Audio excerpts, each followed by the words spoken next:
Good evening, everyone, and welcome to the new format for Table Crashers. It's Monday night, which is a little weird because we normally do this on Wednesdays. But welcome. We are on episode 37 overall for Table Crashers, and tonight we are joined by Ty Rucker from Crypt Monkey Studios. Ty, welcome. Hi, thank you. I'm glad you joined me. Had me join you guys. This is cool. Of course. So basically, what we're going to be talking about is his game House of Possession, and basically a little bit about Crypt Monkey Studios, some of his design philosophies, and then we'll do a little bit of a rule teach out later in today's episode. Today we're also going to have available, and I apologize, I'm sort of springing this on Matt, but we talked about this a little bit earlier, and I am and Ty. We talked about this earlier as well, but we're going to be giving away a copy of this game for the stream this evening. So first off, Ty, thank you for the support on for our community and getting a copy out tonight for this. Absolutely. Yeah, the one caveat is, of course, the winner's got to wait until after we get all of the backers. Of course. Once we ship that last one off, then other people can get it. So that's right. So there's going to be a bit of a lag time, but you will get it tonight for. So there's a chance for you to win a copy of the game.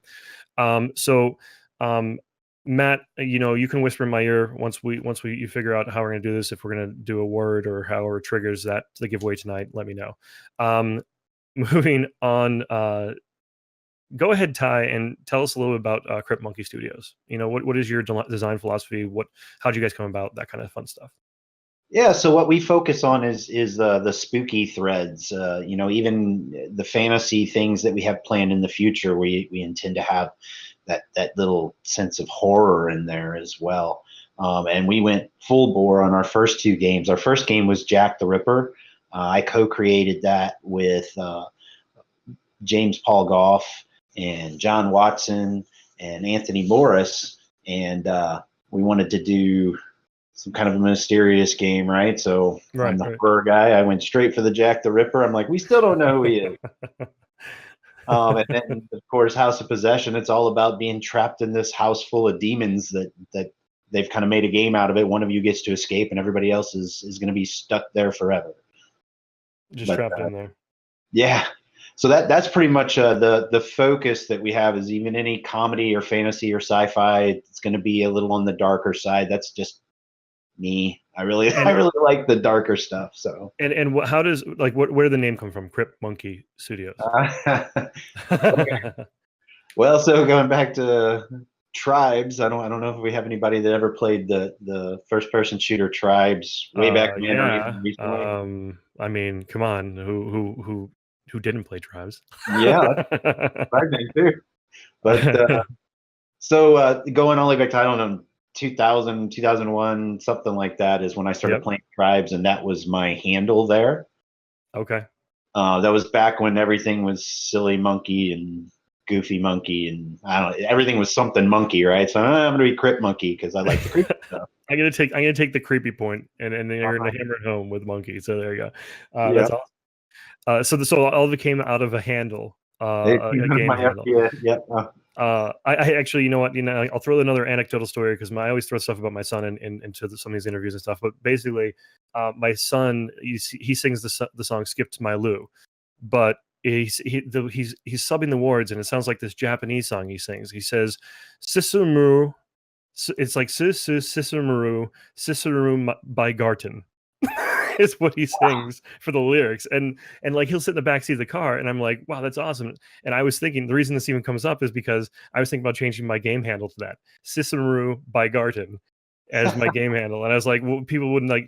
Where did they even come from? Well, my son, that's how my son sings "Skip to My Lou." Yeah, I don't know Japanese. That sounds legit.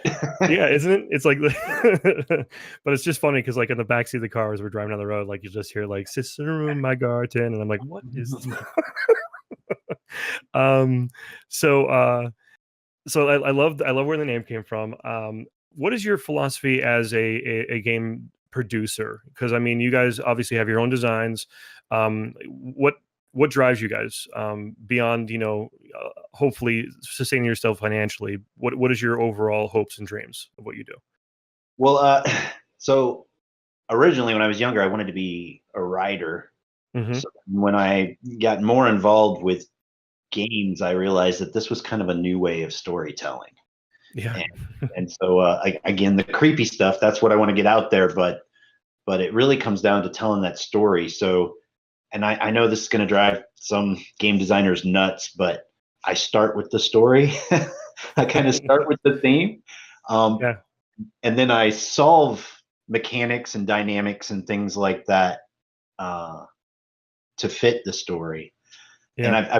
I've kind of been able to hone that actually as a software developer, just people bringing me problems and saying, I want something that does this. So I've actually been able to manage that problem. Even though it was hard originally, but now I've gotten good enough at it that I do it to myself. That's great. Yeah, So that's great. so that's kind of where I just want to tell stories. So I start with that. And I think actually, I feel like anyway that we get a good feeling out of it because that way we kind of hit that point on our games where whatever we're telling you that you're doing, that hopefully Yes. it really feels like you're getting some of that energy and you feel like you're doing that. Yep. So just everybody who's watching now, it is the game is currently being funded via Kickstarter. The title of the game is House of Possession. So go ahead and please check it out. Just take a look at it. But he mentioned his writing and the influences of his writing, and the funny thing is you'll notice it because if you go to Crypt Monkey Studios website, he does these things called like snippets or chunkets or what's the term you use? They're scraps. Scraps. Okay. They're scraps. And the idea from that is really, I mean, it's another one of those little silly, dark things about me. You know, in these apocalyptic movies, you have, you're walking through the streets and there's nobody out there but you, and you're trying to find someone, and you find these boards. Yep. And they've got all of these pictures and things like that on it. So you kind of Yep. can see a story of this, whatever terrible thing has been happening, right? So Yeah. that's kind of the idea from the scraps. And I'm just putting these push pins and these little photos and snippets of stories. But yeah, there's serialized stories about the characters in House of Possession and a few about Jack the Ripper as well. Okay, and what's also nice too is part of your campaign you've done it, but you've really hashed out the characters in this game. This is honestly for most people who are going to look at it, they'll see it as again we describe this, but and I don't think it's a dirty word. I like games like this, but they'll call it a filler game, like something you're going to put on the table before you go to your main game for the night. But the cool thing is you've invested so much more in your own lore system for this game. Like each character has their own story. And a lot of it is in those little stories you have on the website, but I've seen it in some of your writing. You gave me that rough draft on some of the rules, and the writing is very in depth there as well. And goes over the story of like why you're in the house, who's running the party, and when it turns dark, it's not like, okay, it turns dark, guys, and this is the game. It's like it describes like where this character was on the roof and how they end up someplace else in the house later on in the scenario. It's pretty amazing stuff in terms of the writing. I could see your writing influences there. Appreciate that. Yeah, I mean that's kind of the intention, and again, I think that lends itself then when you're playing the game, that it kind of helps with my focus building mechanics based on those ideas. It helps with that feeling of, all right, you said I'm possessed and all these bad things happen to me, and Right. it feels terrible when that happens. And we'll get into some of that too, because when we actually sit down and learn the game, there's actually some really cool things about this possession mechanic and how you would expect it to be horrible all around, but in many cases, you're taking a small debuff on your own character to really hurt the other players around the table with your possession. But we'll get to that later when we're talking about it. So what inspired? I mean, you said you're into the creepy, you like the macabre, some of that, but like, what inspired this game specifically? Well, I wanted to do another filler game. I actually wanted to keep this game as short as Jack the Ripper's a 2 to 15-minute game. Both of the games were crafted to kind of start game night while you're waiting for people to show up for other games and things like that. Awesome. I couldn't keep this one quite as short as Jack. It's still a pretty short game. Yeah. And I wanted to try it. so of course I started with story first. And honestly, I don't remember if it was just sitting there daydreaming or if I had a nightmare or something. I have some great nightmares that become stories. So See, you say that, and that's the great thing about Ty. The ethos of Ty here is that you'll say, "I had a great nightmare." I am a dude, and Kitsumi, you'll see later in the show with us. He'll be able to attest to this. I am the furthest thing from a horror fan that you'll ever find in your life. And the term "great nightmare" is a very foreign concept to me. But hey, you do you, Ty, and you run with it because you're doing great things here with the game. But go ahead. I'm sorry to interject. oh, that's all right. Yeah, that's me. So yeah, I mean, it came from something like that, but just this idea of that you're at this party and everything's kind of winding down. You have a mix of people at this dinner party, and you kind of know everybody, but some people are really wealthy, and some people are acquaintances, and they're there anyway because they're friends, right? Mm-hmm. Mm-hmm. And that what happens if this party's dying down and everybody's about to head home after a final toast, and this old spooky Victorian mansion, all these demons start hopping off the roof and jumping out of the windows and stuff, and Yeah. you're on this observation deck outside. So what kind of game would that be? Well, I went straight to the race game, which anybody looking at the board right now is going, what? Well, they won't see it. Yeah. We're not looking. You and I are looking at the board. We're gonna switch over to that later after this interview. So, but we will talk about that when we get there. Sure. Well, I mean, I will say that don't expect a track, which is usually what you see in a race game, right? You're going to see that track, but that's not what we did. That's not how we did this. So there's a few people asking in chat. If you don't mind asking what giveaway, we are actually giving away of the game a copy of the game we're talking about. It will be after the game is funded, which it actually already has hit 100% funding and beyond at this point. But the game is House of Possession. It's currently on Kickstarter. So if you want to look that up and see if it's something you're interested, go ahead and do so. But that is we're giving away a copy of that game, live on stream tonight, and it will be delivered after the backers have been fulfilled on their project. So it might not. It'll be a few months out before you receive a copy of this. But Ty has been kind enough to allow us to give away copies of this game in the future for him. So so that is what we're giving away tonight. And so with all the other cool things you're doing with this game and like the ideas you had, walk me through. We talked a little bit about your design process, and there's one thing you mentioned which you sort of said, "Oh, other designers are going to kill me for saying this," but it's not true. Many of the designers I've interviewed have all said that they start with a theme and move from the theme into a design. And I think a lot of people within the design community, especially those who are hobby designers, who start making that professional move over to professional game design or attempt to do that, it's kind of natural for them because a lot of them are natural storytellers. And here's the funny thing, Ty, a lot of them are in the IT industry as well. A lot of them start in the IT industry, and what they do is they are phenomenal storytellers that have a mathematical sense of things or an if-then scientific statement sense of things, and they're easily able to sort of take that story that they've written in their head and then apply triggers to it and then make it work as a mechanism.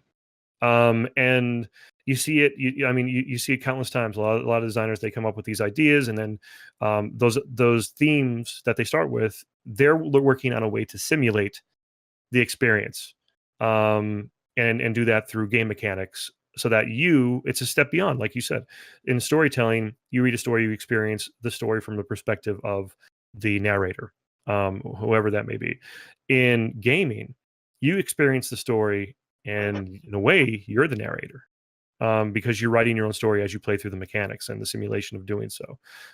So it's gaming lets you do storytelling beyond your standard just reading a book. So what other inspirations did you pull from for this? For House of Possession? Well, I on the art, I can tell you, and our artist was Alejandro Castillo, and he did a great job. And honestly, I sent him the sample pictures. I said, look, thematically, I don't want to do this.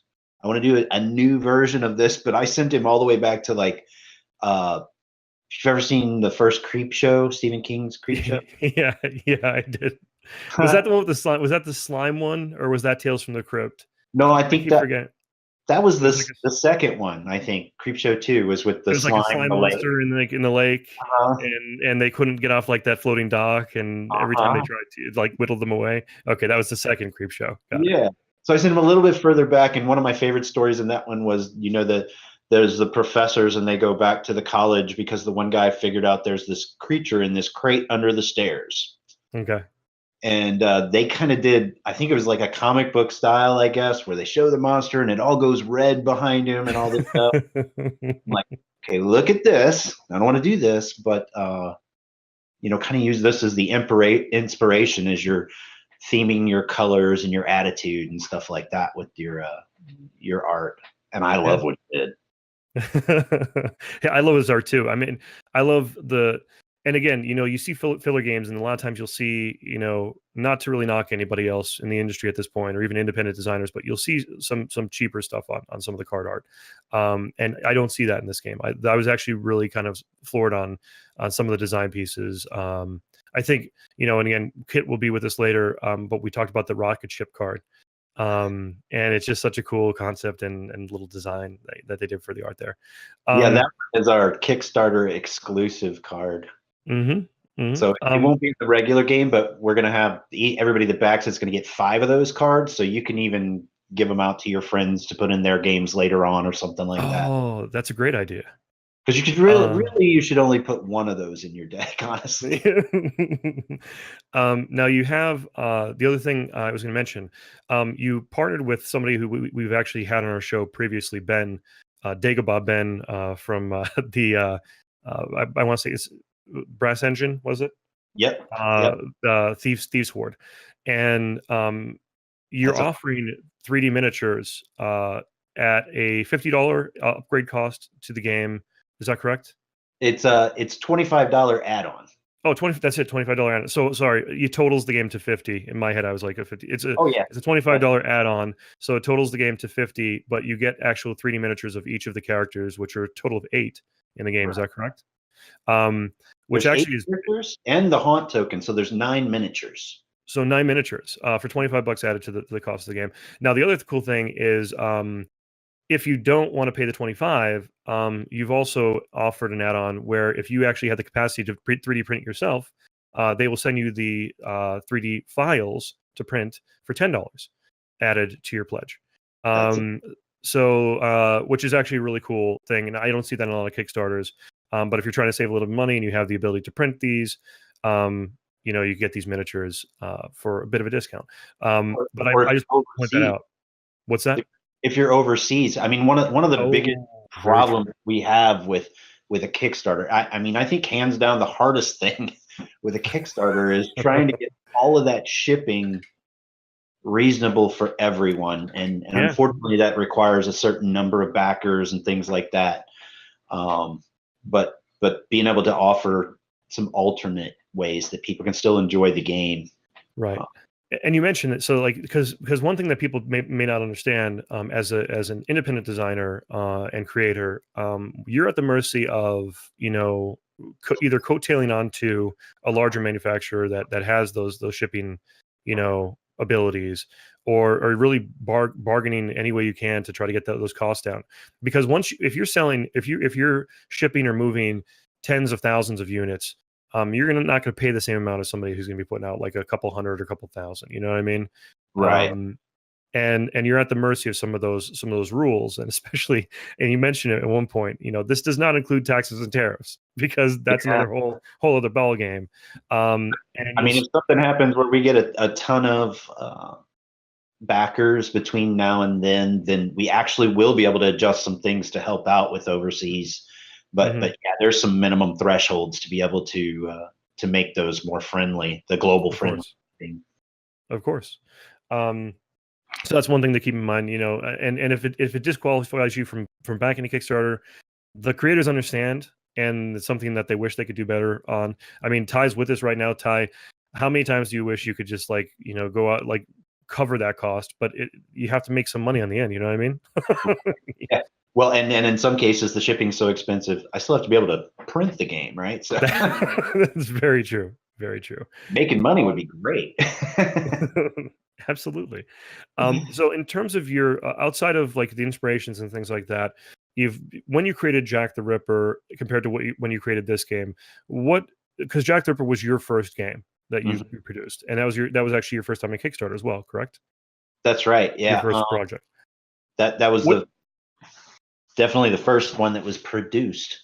Okay. All right. So what did you learn in between those two campaigns? And you said the first one that was produced, so there must have been some stumble points along the way. Do you want to sort of walk us through that journey and share that experience, so maybe you can help other people who are looking to do something with their ideas and their projects? What kind of advice do you have? Well, I mean, as far as it being the first one that's produced, I had other games. I had I had a role-playing game that I created 20 years ago or something like that. All right. Yeah. For a long time, but it was never produced. Okay. Well, But it's on the shelf, right? So maybe it will. It might show up magically now. It's my big project, actually. That's my white whale over the next 2+ years is getting that guy updated and playable and stuff like that. Okay, excellent. So, but what would you say, like between Jack the Ripper and this campaign now, what changed for you, in the way that you approach this? Well, the first one, I think I felt like it was going to be easy. I just type some stuff and send it out, and then people pay me for the game, right? Yeah. No, I mean, and I did my homework even the first time, and reading a really important posts by people like Jamie Stegmaier, who is huge. Yes. I mean, anybody who's done a game Kickstarter, I'm sure has read his posts from his blog. Absolutely. But I really didn't realize how hard it was until it's just one of those things. You do it and you're like, oh wow, they weren't kidding. they weren't just being dramatic, right? Right, of course. There's how much on the back end, like I guess the big question is, how much communication do you end up having to do on a daily basis while a campaign is running? Like your normal emails, maybe what, like 10, 20 a day, and then what does that ramp up to when you're doing this kind of thing? Oh wow. Gosh, I don't know. I'm gonna be real honest here and say that Dawn handles a lot of that. Okay, well that's good. Dawn is my partner in the company and my wife, and so she takes care of a lot of the more business stuff. I jump in and I get quotes and stuff like that, but when it really comes to making sure that customers and potential customers have what they need, she's the superstar there. And Don did comment in chat saying that the biggest difference was talking about the game way ahead of the Kickstarter, and I think that's smart, promoting before, because I think that's the thing. Like when you look at Kickstarter, you think, okay, I just put it on Kickstarter, and that itself is my exposure to the world. But that's not true. You have to promote it before you launch that campaign, so that you already have a cushion of like, I know we're gonna and this is the thing that I guess this is where it comes from, the experience. You almost want to know that you're gonna fund out of the gate by promoting before Kickstarter, and then the hope is that Kickstarter will give you that extra hype and put you above your expectations, even beyond what you were sort of litmus testing for with your promotions, right? Yeah, I mean, we started talking about this race game, House of Possession, in 2017, probably at DICON in Collinsville, Illinois. So yeah, I mean, we definitely started way earlier on this guy. On Jack, I think we threw some ads out right before the campaign started or something like that. Yeah. It was very yeah, we didn't. So that was a big difference for you guys then. So that was like a whole different approach for the second Kickstarter. Oh yeah. And for Dawn too, knowing all of the business end of it, getting everything lined out ahead of time, like shipping and stuff like that, trying to figure that out ahead of time, knowing that was a big monster in the way. Of course. she kind of had her checklist at this point. That's what she got out of that. She got to build a list of, okay, this is what we have to do from now on for Kickstarters. Which is great. And Don, if you don't mind, I'm going to keep talking to Ty here, but if you want to throw that stuff in chat, like give us maybe like 3 to 5 of your like must do's for Kickstarter campaigns that you've learned. And you could do that, type away as we chat. Yeah. And thank you for joining us in chat, Don, by the way. And all of you guys that are watching, thank you for joining us as well. So, and I did notice, I know that Matt's been following up with you guys in chat, but if you do want to try to win a copy of this game, type giveaway in chat, and we will grab your name, and then we'll, at the end of the stream tonight, we will announce the winner, and we'll get you your address from you, send it over to Ty, and then Ty will get you a copy once the campaign wraps up. So I always ask kind of a fun question during stream, and it's usually the same one, but I ask a question about your guilty pleasure game. So is there a game that you like to play that you sort of, you hide it from other people? Like if like mine, for example, is Monopoly. Like, you know, if I'm going to talk about it, like I'm a huge Monopoly fan. My family played it a lot. But do you have one of those games that you're a closet fan of? You don't want people to know that you're a fan of that game. Huh. And so I'm going to give you another option here. There's another out. Or is there a current hype game that you know of that you have like no interest in even looking at, and then why? Those are your two options, sir. Think about that first one again. Okay, sure. A guilty pleasure one. See, the problem is I have such an ego that I think if I'm enjoying it, you just got to love it, right? Yeah, there's no guilt. There's like no shame. That's it. I'm kind of shameless. I don't want to say anything about games I don't want to play. see, that's why. Because people are like, oh, well, I don't have one. Yeah. well, I'll say this, that I mean, and it's so much different than now. I mean, when I was a kid, role playing was not something. You know, you found a group of people that you could role play with at that time, and you didn't tell the other people. You didn't want to get beat up or something, right? That's very true. Yeah. But there's still there's family and stuff like that don't really get it. Well, and see, that's the funny thing. And in my question, it's actually kind of the reverse. You know, in the like the 70s, 80s, 90s, even early 90s, there's a stigma that went along with being a gamer and a nerd or a geek. And it's actually reversed now. So there's actually shame behind if you're a fan of something that's too mainstream, like you can't be a fan of Monopoly within a modern board game community. Do you know what I mean? And it's like the reverse. Like, you know, a modern board game community might shun you for being a Monopoly fan. Whereas, you know, your friends would have like your friends who played Monopoly with you back in like the 70s, 80s, 90s, you know, if you said, oh, you know, I played this great Cthulhu game, and they're just like, what? You know, whatever, man. It's almost like a reversal of that, you know. But the people that still aren't involved in the culture, trying to, when I tell them what I'm working on, and they're like, you mean like Monopoly, and I'm like, oh, that's a good game. No, absolutely nothing like that, actually. You know what? That actually kind of brings me to another cool question here about cultural shift between, you know, because you talked about developing an RPG, you know, a decade ago, 10 years ago, or even probably further in your mind developing it. So 2 decades ago. What has that shift done for you in terms of like, have you felt like, is there a freedom that comes about for you in your mind that now you could be who you want to be and not really be concerned with the way people feel about that, because there's more people like you that you're able to connect to now in your life? God. Or I mean, what has that shift done for you in your life? Well, I mean, being a gamer for so long, I got to enjoy the very edge of this on the internet, right? That's very true. Being able to see and meet so many people online too that are involved in enjoying these things as well. But certainly, yeah, I mean, I started role playing in the early 90s, playing Magic the Gathering and things like that.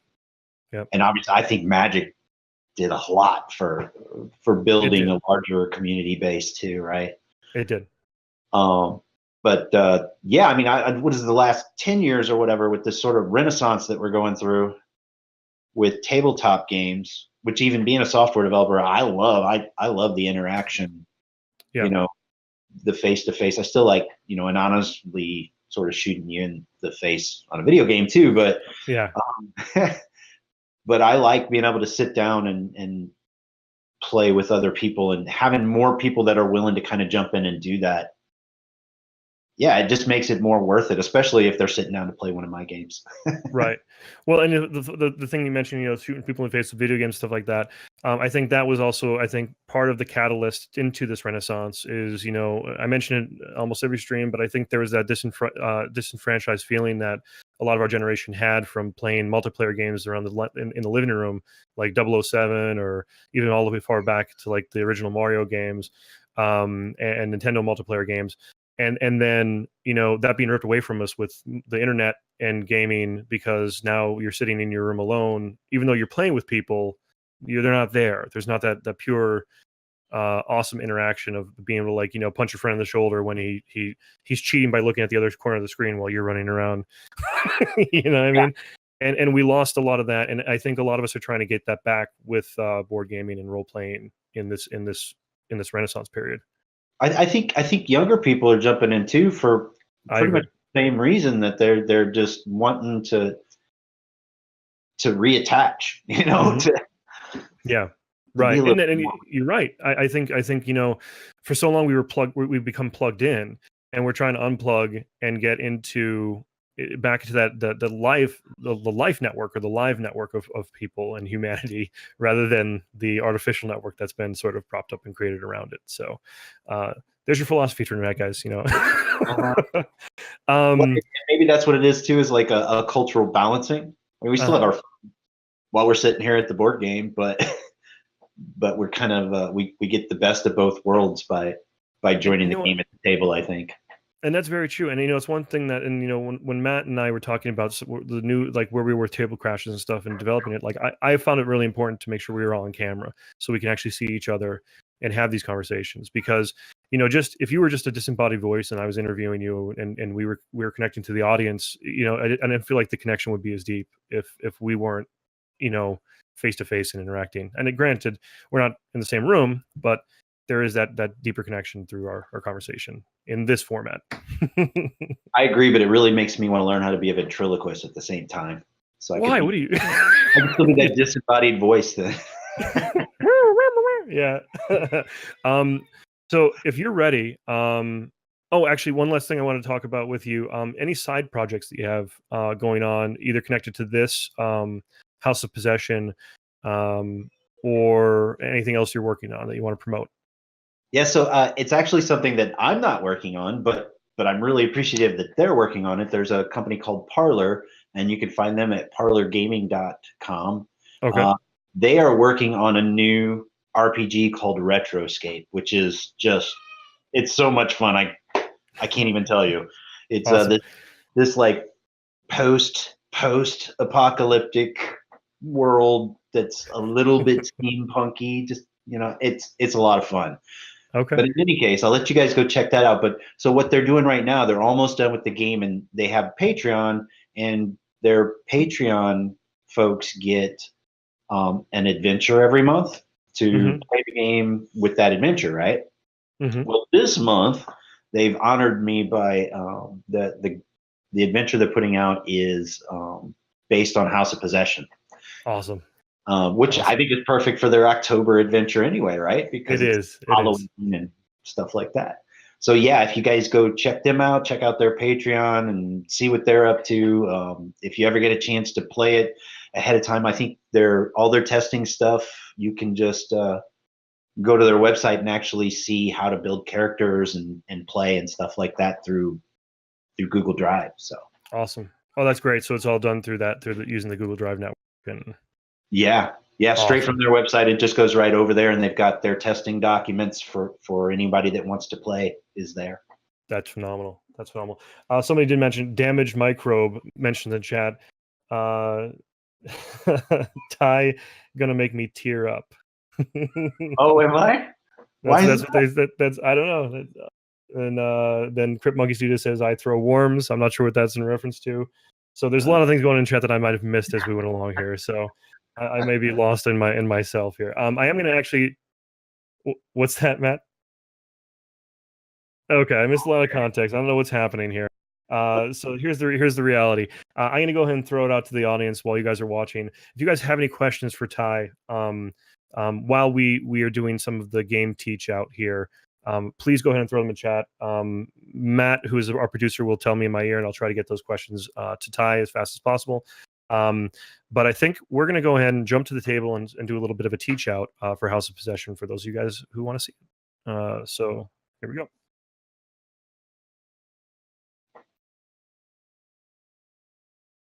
Ta-da! Josh, aka Kitsume, what's up, buddy?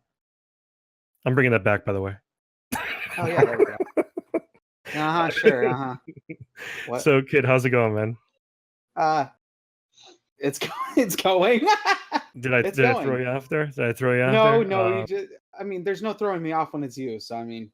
That's true. We've been friends on the especially on the because I threw interwebs you for a off while. when you saw this. So. Oh right, well that hat. I mean that kind of did it. So Kitsume is here joining us. We're gonna do the rule teach out. So just so you guys know, we are gonna be playing this game for realsies. Tonight was just a rule teach out, but the for realsies games are gonna happen tomorrow night. So Kit's gonna run a stream tomorrow night, featuring the game. Ty unfortunately won't be able to make tomorrow night's stream. He had a previous engagement, but Kit and a few of the other Geek Spielers will be playing the game against each other. So always a good time. You guys know that because we like to fight when we play. And then Wednesday, I will have Ty on Happy Fun Time Live, my stream channel. And then Thursday, we'll be back here on Geek Spiel, and we'll be running another table of the game. Each of those nights we'll actually be giving away a copy of this game. And again, that's through the awesome graciousness of Ty. And again, we appreciate that, sir. Absolutely. Yeah. I mean, that's how we're going to survive, is let everybody know we're here and let you guys play the games and let you talk about us. Yeah, Please talk about us. Yeah, just talk about us. And yes, my son is yelling in the, so I apologize about that. Yeah, and actually, in fact, anybody who wants to join us in those games this week, join the Geek Spiel Discord. You'll see a link there in chat. Please join, and if you want to be a part of any of those games this week, let us know, and we will get you in on those games on the stream. What you guys see is the tabletop simulator implementation of House of Possession. If you guys saw the campaign, some of these art pieces should be pretty familiar for you. And each of the characters, let me zoom in here, sorry. Each of the characters here we have Mark, Blair. I'll flip it so you can see it this way. But you'll see each of them have different powers. So I'm going to go ahead and do the rule teach, and Ty is going to interrupt and yell at me if I do or say anything wrong. So he's going to be watching me here. Just be prepared to yell at him a lot. Yeah. So basically, to give you the rough idea, before I do the rule teach, Ty, we're in a house. We were on the roof following it's the end of the party. Late into the evening, and everybody was pretty much winding down, ready to leave. And all of a sudden, demons show up and tell us that it's game time, and we have to try to get out. There's one person that will be able to escape, and the rest are going to be trapped here for X amount of time, eternity, being tortured by the demons forever. Okay, so it sounds like a great prospect, right, guys? So each of these players have what are called desperate acts. Yes? Yep, that's it. So the desperate acts that you'll see are these little primary and secondary desperate acts. So Mark, for example, could use a desperate act to roll an 8-sided die, and if the result is 6, 7, or 8, he can prevent one metal exit from being discarded or stolen. Some of these things are connected, so you'll see it later when we get into the rules. But basically, each of these characters have these asymmetric abilities that you can use throughout the game, and it will help influence either you could protect yourself from somebody hurting you, or you could hurt somebody else with those abilities. The sort of anatomy of the game here, this is the main board that you see here. Within it are different numbered rooms that consist of different materials. So I will zoom in here on the panic room. And the panic room, you can see, has an M symbol. And also the walls here are made of, looks like a metal grating. So that tells us that this is a metal room. The reason that's important, and we'll examine it later, but there are certain cards that you can only play when you're in a certain room type. So we move over to the library, number 2, and it, you can see here, has a wooden texture and also a W signifying wood. Again, important for different cards you're going to play later in the game. The one feature you'll see in some of these rooms is a closet with like clothes lined in the closets. That allows you to do a hiding mechanic. Again, we'll touch on that later in the game here in the rules. The staircase and the laundry room. So this room here and this room over here, 4 and 7, do not have closets. So if you were in those rooms, you cannot. You don't have the option to hide. We have the escape deck, which has the cool demon knocker symbol on it. Again, I talked about the art. The detail, the shading, the line work, really clear. You don't really see this in a lot of the budget games. And again, I mentioned the word filler and budget game. These aren't meant to be dirty terms. These are just the reality of that this game is actually really well priced for what you're getting, and the artwork is great to be within that budget. So, and then you have your possession deck, which is signified here of the possession. And within those, so we'll start with the escape deck, and within this deck, you're going to see exit cards, which you could see is a metal card, and that little symbol in the corner here, let me zoom up on it, is how many points you will get for having that card on your table. And let me know if that cuts off. I have to look at my screen here and look at it with you. But the little symbol of the little horned guy and the 3, that's 3 points that you would receive for having that in front of you on the table. This symbol in the top left, this guy, is a possession mark. The moment you play this card, I shouldn't say the moment, on the turn you play this card, later in the round, there will be a possession round or a possession phase. And if you played a card that has that symbol, then you have to follow through on the possession actions. And we'll look at that. Other cards you're going to see, and you know what I just realized? I have to shuffle this guy. Other cards you're going to see here are, there's another exit and another exit. All right. This is a cricket bat, which is a tool. As you can see in the symbol here, that's a tool symbol. And the cricket bat is added to, now again, this is cool because we have a wooden door here, and we have the type of the tool, as well as we'll get into boon cards, but it has to match the door or the exit that you're adding it to. If we put the tool on this wooden door, that door is now worth 4 points, where it originally was worth only 2 points. It's now worth 4.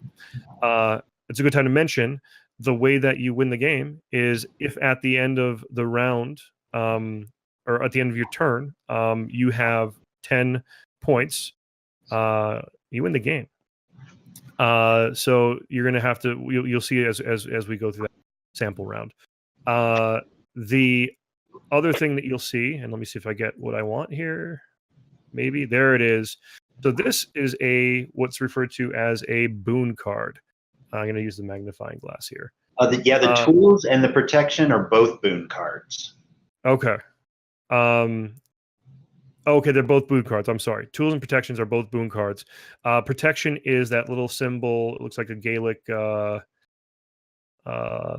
What, I forget the name of that those are called. But basically, it's a seal of protection, though. Yeah, but that's a seal of protection, and then the tools just give you an added bonus to your points.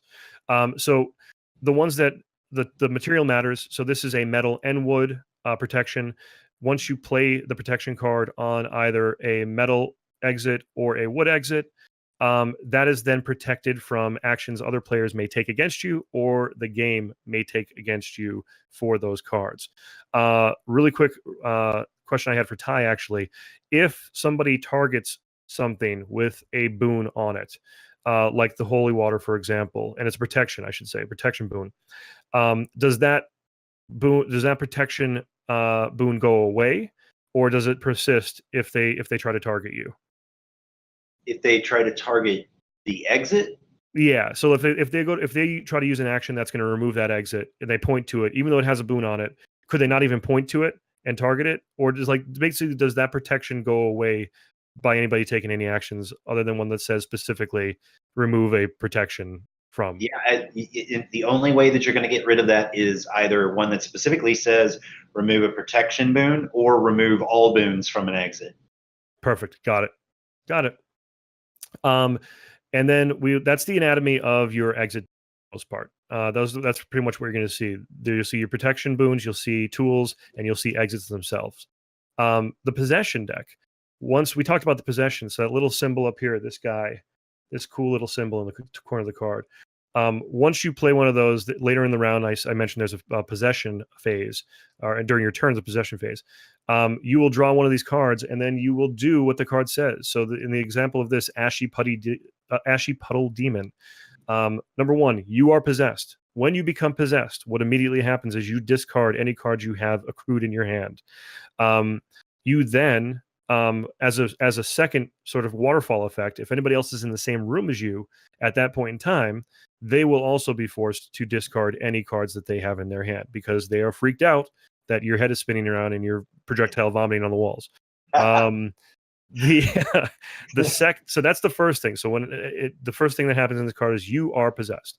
The second thing that happens is the player on your left, so not the person that's on the board left, but the person sitting to your left, must discard 2 exits of my choice, the person who's possessed, from play. So that means from play means that it's already in front of them on the table. So like in this position on the table, and you get to just take those exits away from that person on your left.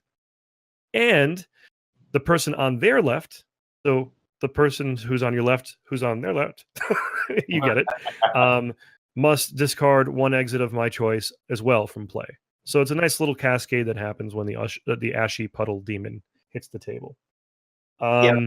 So this guy, and if I can just break in for a moment, he had to be really vicious.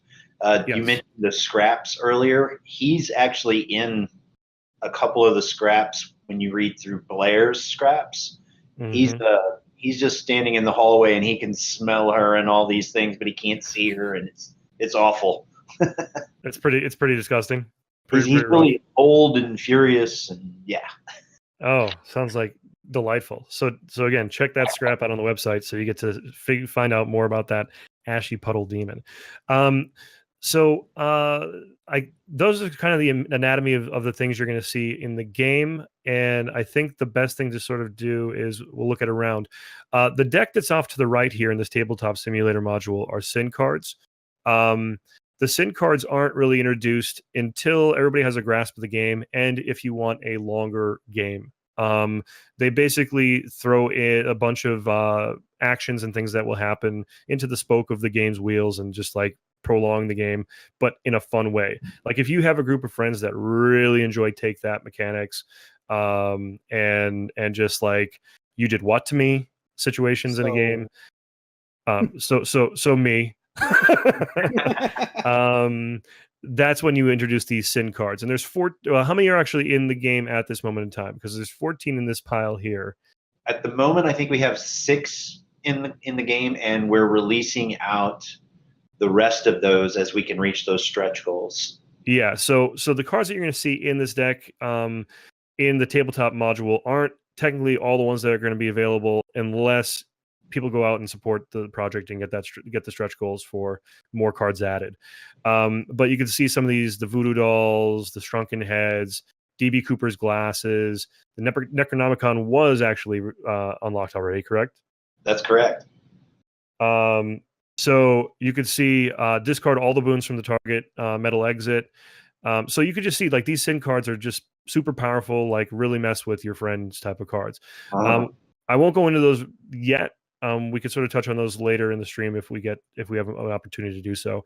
And we'll try to feature those on some of our streams later in the week so you guys get an idea and a taste for how those cards work. So cool stuff here. I'm going to go ahead and just reset the table with the magical press of some buttons. Thank God for Tabletop Simulator in some of these situations. So I went ahead and reset the table. I'm going to go ahead and shuffle the deck, and Ty, Kit, and I are going to go ahead and do a sample round or two for you guys. Awesome. Is everybody's cool with that? Thumbs up. Everybody ready to strap in? Yeah, good here. Ready to beat Awesome. up? I mean, what? Yeah, exactly. So the way it's going to start, everybody, I'm going to give a little rule reference card to. Kit, are you set? Yeah, you're sat at the table. Beautiful. Yes, I am. There you go, sir.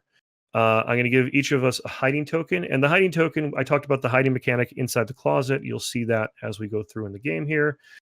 If you're hiding, if your player is hiding in a room, then any of those possession things that we talked about, they don't happen to them that round. But they can't play any cards in a round that they decided to hide. So there's you got to balance it and figure out strategically how it works for you. Okay. So first thing I'm going to do is I'm going to pass the die over to Kit. Okay. Kit, you're going to go ahead and roll. And the way the game starts is everybody rolls the D8, and whatever number they roll is the player that they're playing with. Oh, so got one. Kit received. You got a 1? Yes. Yes, you did. Okay, so Kit is going to be playing with Mr. Mark Vintner over there. And just so you see the implementation, this is kind of what you're going to see when you actually receive your copy of the game. If you support them through Kickstarter, you'll have tokens, which will actually be stickers, I believe, right, on a plastic piece for the base game. Yeah, unless you get the minis, right? Unless you go for the minis. So yeah, they're the sort of mirror-looking plastic standees is what we're for with the stickers on them. Yeah. Okay. And then what happens during that setup is not only do you go with the number of the player, so he was number 1, he also starts in room number 1 on the board. So you can see Mark is just chilling out in the panic room. Kit's number 1. Kit's in the panic room. Perfect. Ty, go ahead and roll it up. Roll up that D8, and let's see who you're going to be playing as. All right. Who do you want to play as? Let's start with that question. Me? Yeah, who's your favorite character to play as? I like to be bad too. So I like Fiddler, but I don't know. So Will doesn't get Delacrim's pretty good. If I could get number 7, I'd be pretty happy. No, yeah, she is. So I got a 1, which is he's already got that, so I have to roll again. Yep. You know, actually, I don't think I mind because I could actually maybe stop him this time. Okay, so I have a number 2, so that's going to be Blair. That's Blair. Okay, so Ty's going to go ahead with Blair. So Mark has his own little lore system. What's Mark's personality? And now here's the cool thing. Before you go into that, Ty, one thing that Ty did, and he talked about earlier about theme and how he starts with theme and then goes into the mechanics. He did a lot of that with the theme of the characters and their personalities, and then what would they do? What would be a desperate act of somebody who's by their nature good or a fraidy cat, or what are they going to do? And that's what these actions do. Some of the ones that are later on, it seems that the higher numbers in some cases, well, definitely Crowley, but Fiddler Crowley, is a descendant of the Crowley. Aleister Crowley. So he's got some pretty nasty abilities. He could swap his room with another character of their choice on the board, and then he could discard a boon from his hand to play an air or play and choose another player to discard an exit of their choice. So you can really mess with people with Fiddler Crowley. And then Blair is a lot of protection stuff. Yeah, I think that's what you're going to see on, if you want to call them good guys and bad guys, because about half of the characters, what they are, the good guys, if you will, are, I'm going to do something nice for myself. And the other half of the guys are more aggressive, they're more offensive, and they're going to try to do something awful to you. Okay, so I have Timothy Fellows. is the person I got, and I'm going to start in room number 3. So we're actually kind of clustered pretty close to each other. This is interesting. Timothy, I think, is Dawn's favorite character. That's Don's favorite character. Because you get to manipulate that haunt token with him. God. So great. I don't know what Will's doing. I mean, what? I mean, what? And then the last thing we're going to roll for, I'm going to because as the creator, I want to see this luck and what happens. He's going to roll for the haunt token. So the last roll you do with the D8 is after all the players have rolled to get their characters, you roll to find out where the haunt token goes. Go ahead and roll that, Ty. And I'll explain. The haunt token is basically if you don't have a possession card on your person, but you want to trigger a possession event, you move to the room that has the haunt token. You could also be very nasty and dump somebody else. If you have the ability to move another player, you can dump them into the room with the haunt token. So right off the bat, Ty decided that Kit deserved to be in the room with the haunt token during his turn at the beginning of the game. So that was pretty nasty right off the bat. But he didn't actually decide it. It rolled that way. So right. It rolled that way. Yeah. And so that's pretty much what happened. So like instead of a possession card triggering the possession, the actual room you're in does it. Now, Ty, when it's Kit's turn, which is actually going to be the first turn of the game because it starts with the lowest number and goes, from there, right? In terms of turn order. It starts from, it doesn't go in the order of the numbers that we have, but it'll start at lowest person. So then it goes clockwise after that. Okay, so in this case, Kit is number 1, and then it will go to me, and then to you. Right. Now, the haunt token's there, right at the beginning of the game. Before we do anything else, the board is essentially set at this point, but each of us have to draw our first card. So we all get 1 card at the beginning of the game, 1 exit card. So basically, Kit, go ahead and you draw your first card. I will draw mine, and then Ty, go ahead and draw yours. Of course. Yes.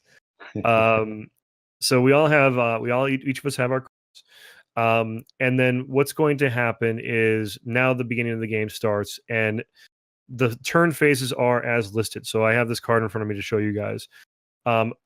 During the first phase of every turn is the escape phase. So if you use your desperation points at any point in the last round, you now reset them. You also remove the hide token from your card. Then you choose to move your character. Moving your character is important because number 1, you have to do it. You can't stay in the same room you're in. Number 2, wherever you move to, you must make sure that if you're planning to build an exit card in front of you, it has to match the material of the room you're going to be positioned in during that turn. So basically now it's Kit's first turn.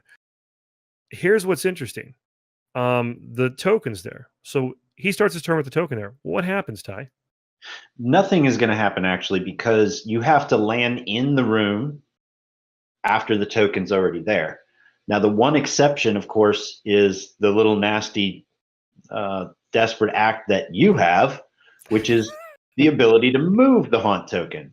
So the way that this works is that let's say, and what you can actually do to him once he moves, in fact, is if he chooses to go into the library, and then you say, you know what? Just before you went into the library, that doll appeared there. So as long as you do it within his escape phase, you can't wait and do it in the discard or possession phase. But as long as you do it there at the beginning of his turn, then it's sort of like he inadvertently went into the room with the haunt token. Okay, got it. That's how Will does. so I'll, to be honest, I'm at the beginning of this one, I'm not going to do that. But that's just for instance. Now I will mention what's important about the actual tokens themselves. So there's 2 slots on the tokens. I'll show you guys my Timothy Fellows card. I could play either of those abilities at any point during this round. But once I use my 2 tokens, that's it until next round. There's different ways you can start. You're grinding the gears in your head right now in like you can sort of manipulate that in ways that helps you. But like for example, you might want to save them until like your second right before it's your turn again, so then you're not wasting them and all that fun stuff. But here's something really cool about it. You can actually trigger, just even though it says primary and secondary, you can trigger the primary one twice if you wanted to during that round. You can trigger the secondary one twice if you want. You can trigger none of them if you want. You're kind of free to do whatever you want, but you only have 2 of those tokens. So once those tokens are expended, your desperate acts are done until it comes to your turn again during the escape, that first phase, the escape phase during your turn. So it's important that you don't squander them, but also don't forget they're there, because that's actually how you can win this game. And I think that's one of the things that initial players might overlook. This is a game where you got to be nasty and you got to fight your friends. So if you're the kind of person that's like sheepish and does not want to hurt your friends' feelings, go play another game. That's true. Well, it's a race. It's a race. You're trying to be the first one. Yeah, it's elbows. There's eye gouge. you gotta use the tools in your chest to fight people. So yeah. It is your turn. So I'm gonna go ahead and move the camera over to you, and I'm gonna let you decide what you want to do following your phases. So first off, desperation tokens don't need to be reset. You don't have a hide token on you. First thing you're gonna do is you're gonna move your character to another location. I'm gonna move to 5. All right. So Kit is taking his character and moving them over to 5, and 5 is the dining room in this situation. So then Kit is going to either play a card from his hand, and so you can only play 1 exit per turn, but you can play as many boons as you possibly may have available. Now we all start with 1 card, so Kit could hold on to an exit if he doesn't want to play it. He obviously can't play a boon I'm on gonna play anything. it. I mean, okay, so Kit's definitely gonna play it. So Kit has he has a 0 value, the rocket ship. the rocket ship. Rocket ship. So the rocket ship is metal and wood. It's the only card he has available in his hand, because we know that as we saw. So he's not gonna be able to put any boons. But if it was a point where he had 3 cards or 4 cards in his hand, and he had the rocket ship and 2 boons, he'd be able to apply those 2 boons to that card in the same turn. You can play as many boons as you like in a turn. You can only play 1 exit per turn. Okay. Yep. So then Kit moves on to the next phase, which is the discard phase. Does he have any cards in his hand above 5? He does not. Nope. We move down to the possession phase. Does the card he played have a possession marker? It does not. So no possession happens for him at this point.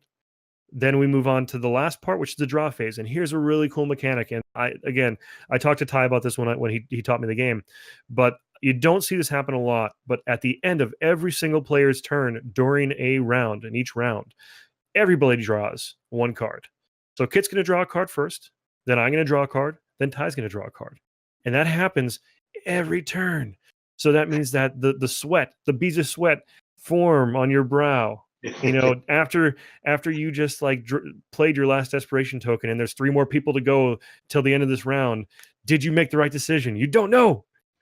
You never know. And that's when I did not draw my card yet, so I'm going to do so right now. But you don't know, and that adds to that sort of that tension with this race game. Because I asked Ty, I was like, why did you do this? This is strange.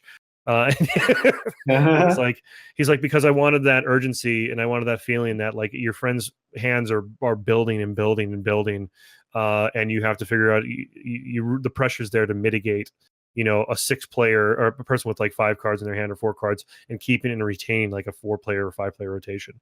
It also makes the pain a little deeper whenever you're possessed. Oh yeah, and lose all of your cards. Yeah, and you get to feel the pain of that. If I just had like if I had no cards, possession event happened, or I possessed myself, it's like whatever, I don't have any cards. Yeah. Okay, so it moves on to me. So the first thing I'm going to do is I am going to not have to do anything about resetting my tokens or anything. I'm going to read my card though real quick. Sorry, I will go back real quick and look at Kit's card with you guys. So Mark had 2 abilities. He can roll the 8-sided die. If it's a 6, 7, or 8, he may prevent 1 metal exit from being discarded or stolen. So if somebody tried to steal from Mark, or if a mechanic caused Mark to lose a metal exit, he could trigger this desperate act and hopefully counter that from happening.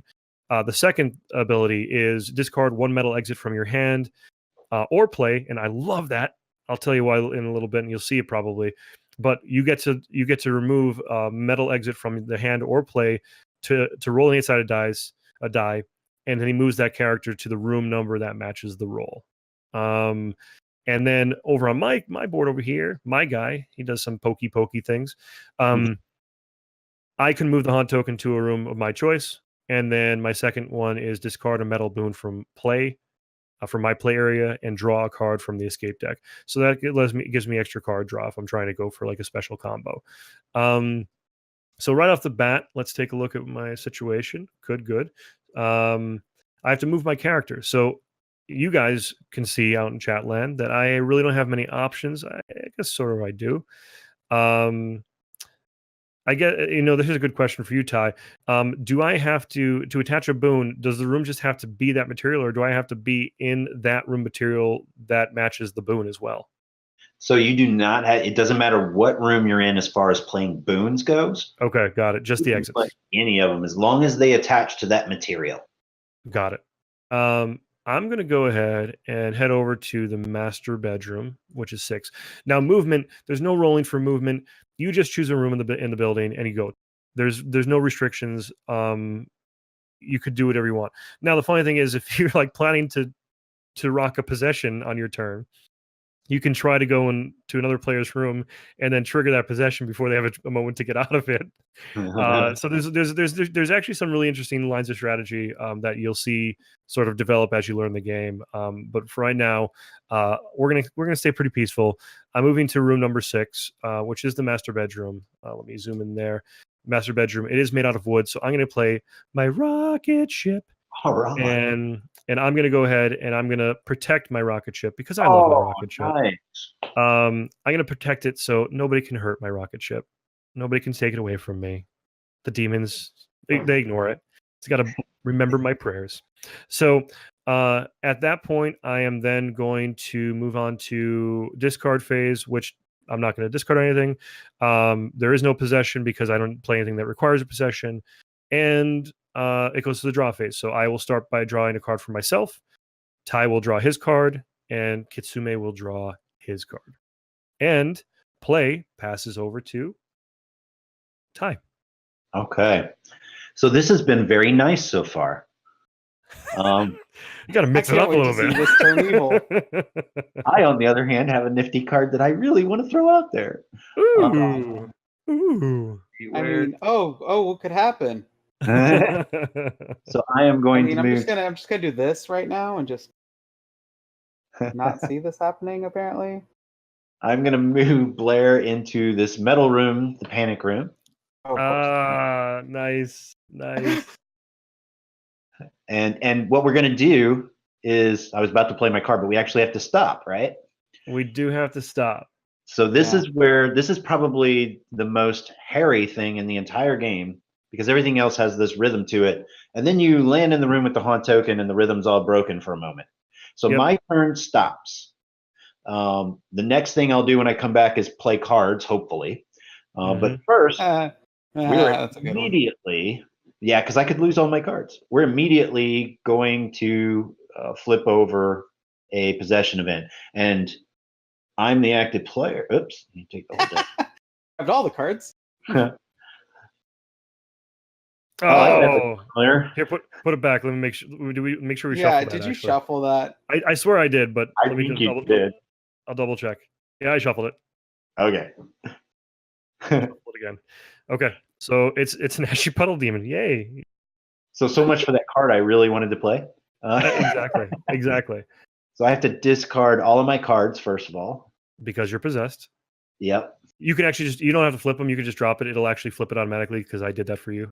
The mod. Okay. It should. Maybe it didn't. Oh. Well, the snap point originally would rotate it automatically. I don't know what happened there.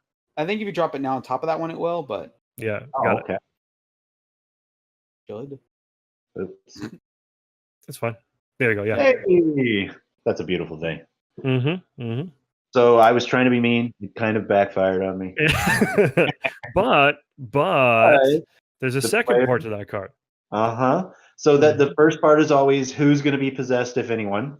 In this case, I am. So I won't get to draw either. That's the other downside. The player on my left must discard 2 exits of my choice from play. And you just have the one, so I'm going to choose that. Can I activate my? You can. Yep.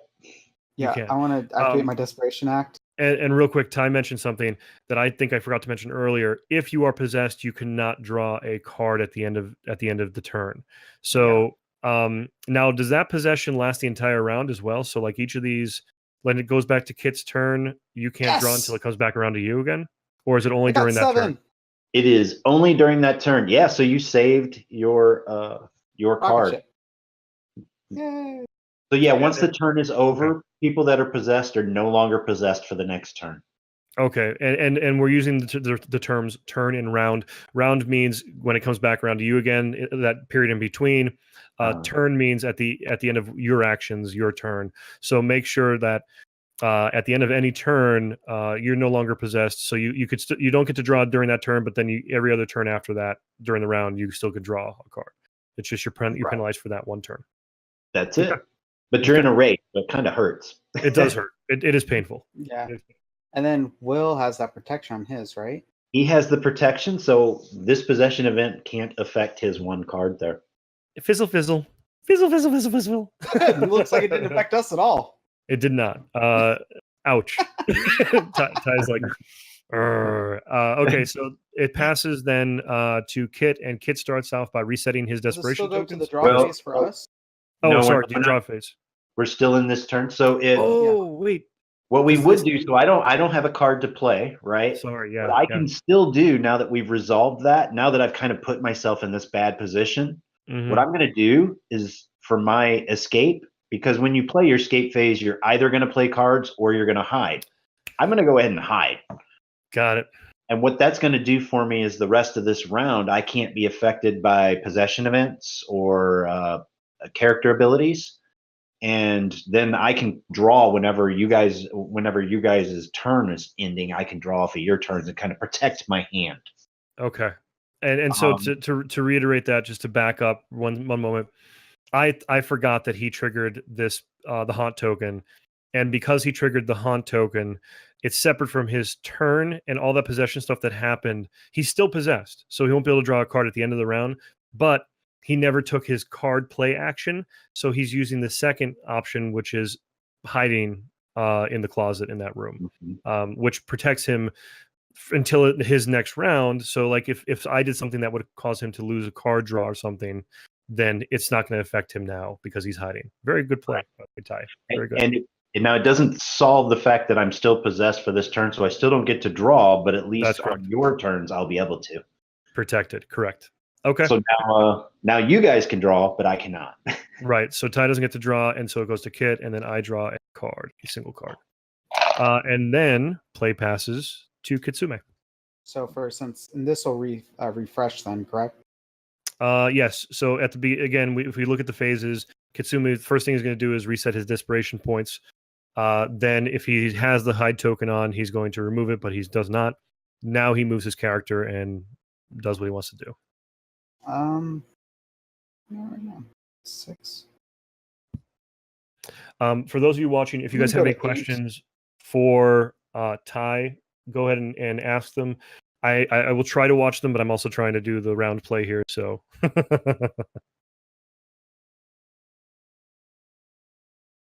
okay. So Kit is going to play an open archway, which gives him 4 exit points. So he's sitting at 4 exit points. It is wooden, and the room he played it in was a wood. So what's going to happen now is we move to the next part of here and discard. So Kit, do you have to discard? No, I do not. Okay, so Kit only has 2 cards. He does not have to discard. Yeah, and that goes around the table just like drawing. So everybody that in this discard phase, anybody that has 6 or more cards has to discard down. Oh, that's interesting now. Interesting. Okay, so you have to. Okay, so if there's 4 or 5 or 4 or more players or 3 players beyond where we are now, those card draws could actually accumulate a little bit quicker, I think. And then there's a point where, so that discard phase every round or every turn around the table affects every single player at the table, and everybody has to discard down to 5. Note we do that right before that possession event. Ooh, Yep. ouch, Okay. ouch. Let's Okay, see. then the possession event, and now Kit did play I a did. possession-based exit, so he's going to roll for that. Yep, and Dawn is also in chat, so she can answer All the questions. torture room. All other players are possessed. Except for You me. must discard your entire hand.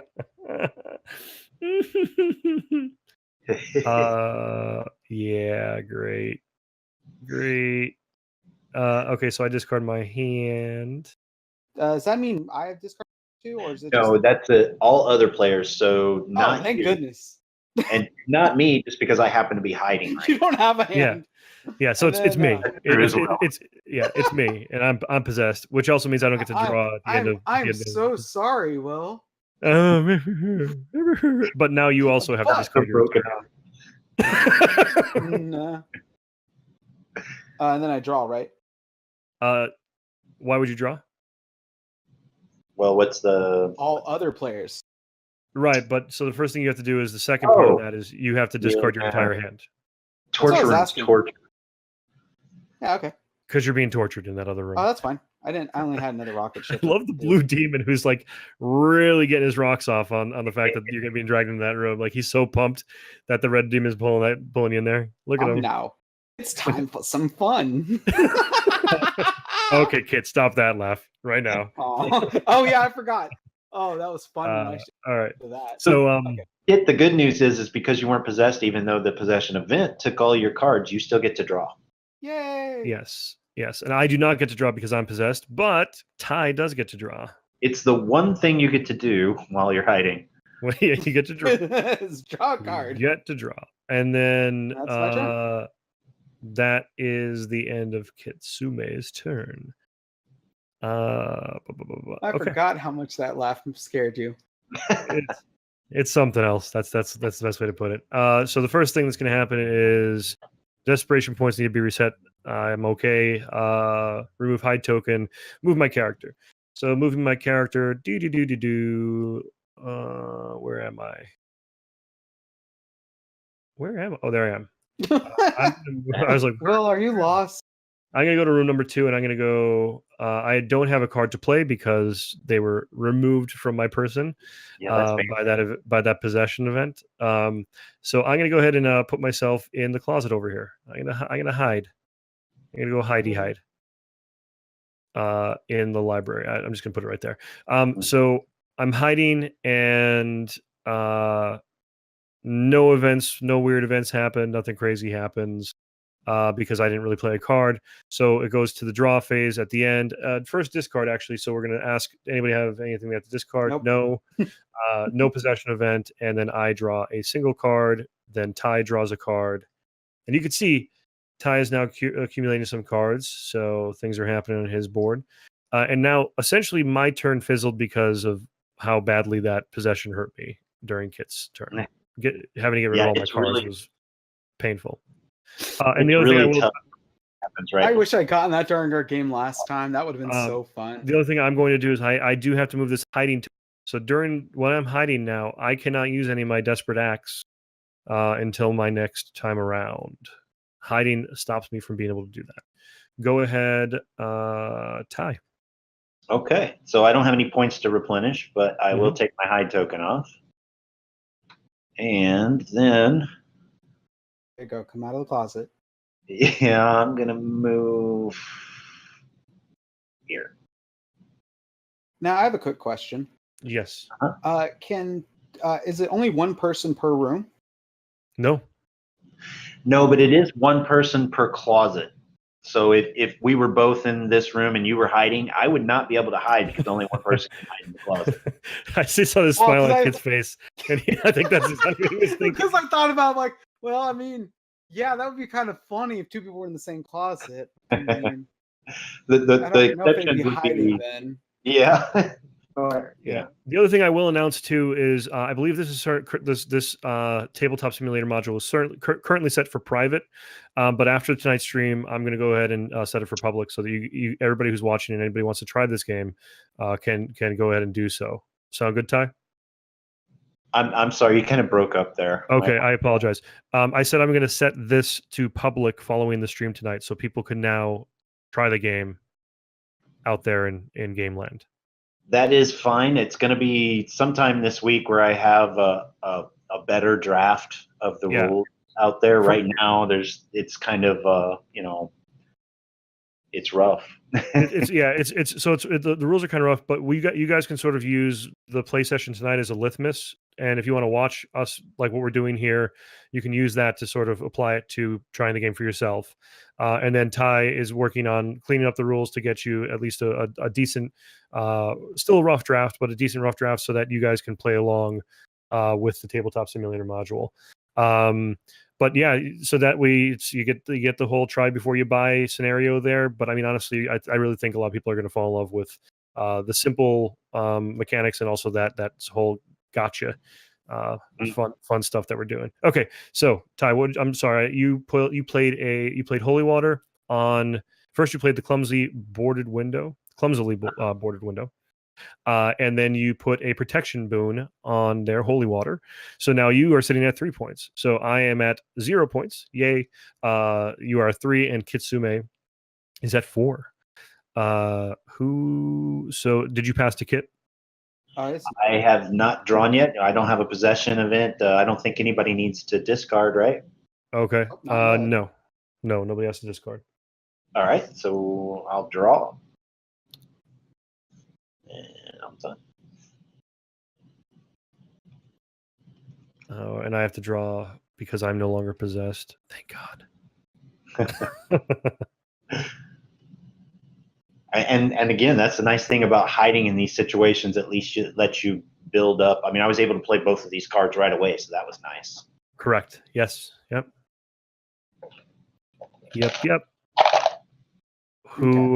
So now, Kit, what are you gonna do? So you play as many boons as you want. Right. As long as it matches the material of your exit. The exit you're playing. Is it playing at that time or just played in general? So if you had a handful of boons and no exits, you could still play all your boons if they'll attach to those exits that you have in play. Okay, just want to make sure. Really? So you could play boons without an exit out on the table. They could just stay. No. He's saying if I already had exits out. Right. I just have a handful of boons right now. Oh, correct. Yeah, you can blast. Because that's why I like the rocket ship actually. And could you play multiple tools on a single exit? No, you can only have one of a type of boon on, so you can have one tool and one protection on a single exit. Got it. Okay. I'm gonna go to the dining room. I'm going to Hold on. Where are you going? Dining room? Dining room. Oh, you know what? I think I can't do it. You're hiding, bro. I'm sorry. What was that? I think I just hear muffled closet going. I saw the excitement. You were going for it, and then you hovered over that hiding token and went, ah!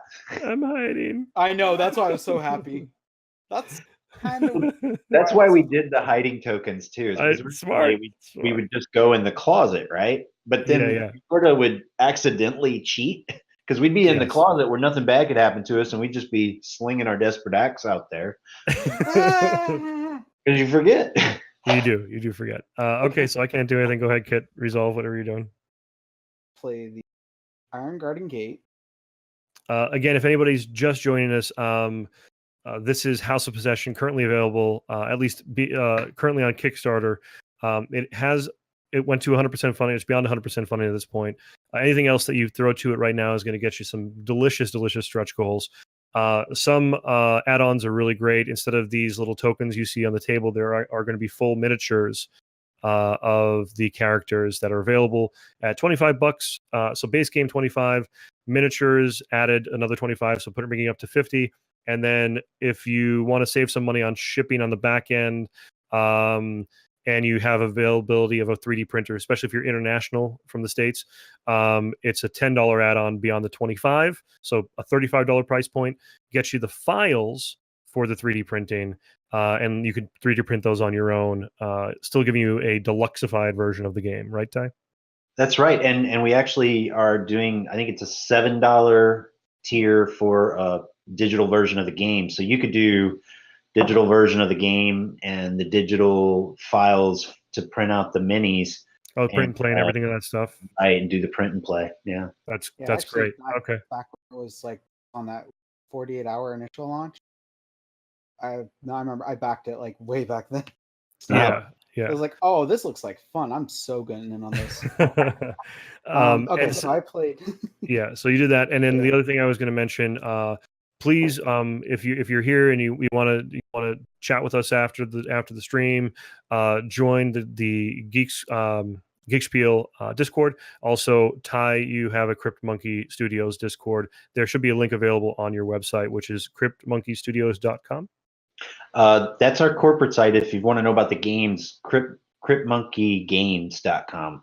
cryptmonkeygames.com. Visit that website. There'll be links to the Discord. You get to see those little the scraps, as you describe them, the stories.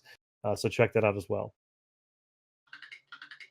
Okay, so Kit, you played an exit. Oh, yeah, you did.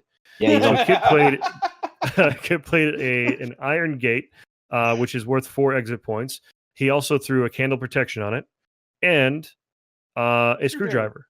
So making this a total worth of 5 protected. So he's sitting at 9 right now. Kit is sitting at 9. No. Don't worry about it. Don't worry about it. Yeah, don't look at that. Look away. No. Shoot. And now, but here's the fun part, Kit.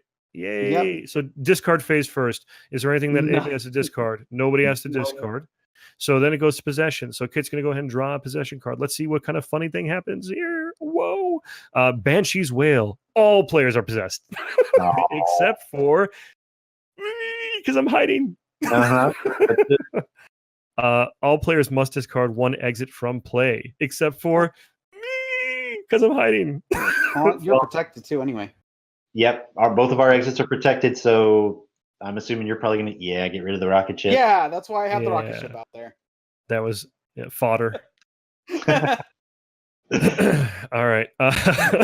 You're now red shirt. And draw face for Will, because no one else can draw. Yeah, so draw face for me. And then it moves from Kit to myself. I will come out of the closet. And what to do? What to do?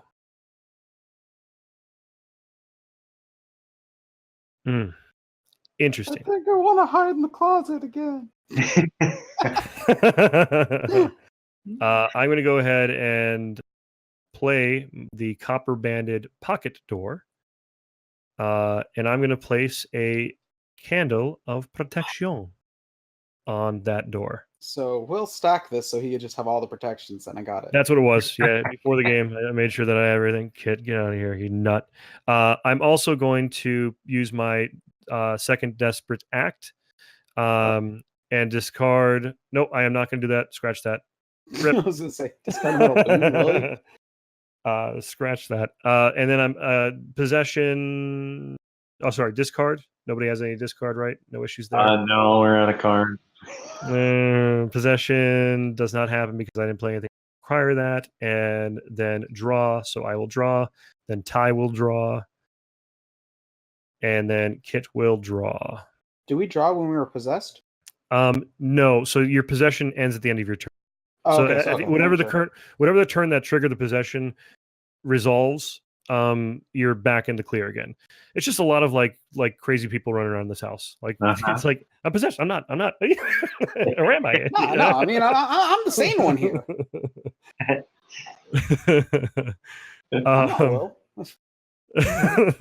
There's only Zool. Okay, go ahead and Blair, kick it off on your round there. There is no kids. There is only Zool. But you guys can sort of see as we go through, it is taking a little bit of explanation, but in all honesty, once you have a handle on the game mechanics of this game, it's pretty straightforward, and the games could potentially go very fast, especially considering Kit, who was doing really, really well there for a while, is still doing well because he could pretty much end the game on his turn. Will's gonna Quick question. So quick question, Ty. In the event, if Kit were to place a 2 down, which would give him the 10 victory points, and a possession was not triggered, place a 1. does he just win? If we can't figure out a way to pull those points away from him by the end of his turn, then he's the winner for 10 or more points. So I actually had a question about that, because a lot of games you'll see, and I'll call this the Splendor rule, because I've seen it. I've encountered it in Splendor. Instead of it being the end of the turn, it is the end of an entire round, or it goes back to you again. So other players have a chance to get you out of the game before it goes back around to you, or trump the amount of points that you had at the end of your turn. Is there a reason you decided not to go with that? Well, I think my main reason for deciding not to do it that way is because of the other things that are possible. I mean, there are characters that can force a possession event right away. So basically what you're saying is you didn't want to make it too, if players forget to be nasty, you don't want to give them a crutch, is what you're basically saying there. Right. Like you want to make sure that they're using the tools at their disposal and really hammering down on players when they're supposed to. And if they don't play properly, you want them to feel that burn and that pain, because they should have been using their characters the way that they're meant to be played. Right. That and it also keeps the game shorter. I agree. I agree. Again, with the intention of making it more of a filler game, it keeps the game shorter. But as far as like letting it go around the whole round before they can win, we do have a nasty couple of sin cards that curse all the exits. Oh. And that happens, all the exits are 0 until the round goes all the way. It goes around the whole table. Okay. Wow. So what that does is it gives you the other players a chance to pull your exits away from you in that round, so that it knocks you down, or to pass you up. Because if, for instance, something were to happen to where 2 people were above 10 by the end of a round, whoever has the highest is going to be the winner. And if they're tied, then it'll just continue until one of them goes above the other. Sounds good. Okay, so we were on your. So what I've done is I went ahead and hid, because that last possession event kind of messed me up. Got it. So I hid again, and really all that's left, because I don't believe anybody needs to discard. No. So I'll draw. Yep. I'll draw. And I will draw. And I'm going to do something before Kit's turn. I'm going to use one of Desperate Act. And I am going to discard a metal boon from. Oh, it's from the play area, isn't it? Play area. So. Do I? No, I don't. Yeah, do it. Never mind. Come on, do it. Never mind. Go ahead. It's the kind of thing, like if you're trying to get like a tool or something. Yeah. That's exactly what I was looking for a reach, but the problem is I might do it at the beginning of my turn, because then if I get possessed now and I just got the card I needed, then and a possession happens, then I'm kind of hurting myself. Yeah, or you could play it at the end of Kit's turn, right before your turn. Okay. And then you get your point back. Right. That's what I was. But right now is a bad time, because if Kit possesses me or hurts me in some way, then the card that I was reaching for then be gone. So I want to time it.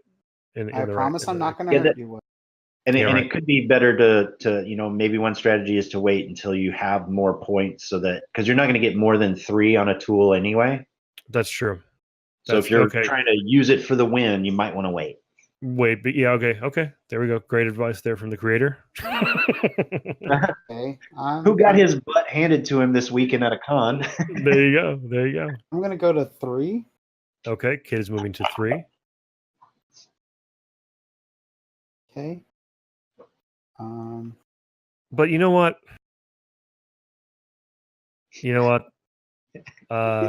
Just do it, Will. I know you want to. Yeah. I'm gonna go ahead and move that token into 3. Yeah, I really want you to do it. I'm gonna play my secondary. Okay. His secondary is that he is going to discard 1 metal exit from his hand, or play to roll 8-sided dice anytime I Which I die, did. and move his character to a room number that matches that roll. I think this is win-win. I think it is too. So he's moving to a 3. Yep, I'm still there. You just roll. I think he can roll again, right? If you roll to the room he's in, or no? No, I mean, he moved basically back to that room. You can spend your other point to try again, though. Oh, No, I'm pain! good. The pain of it.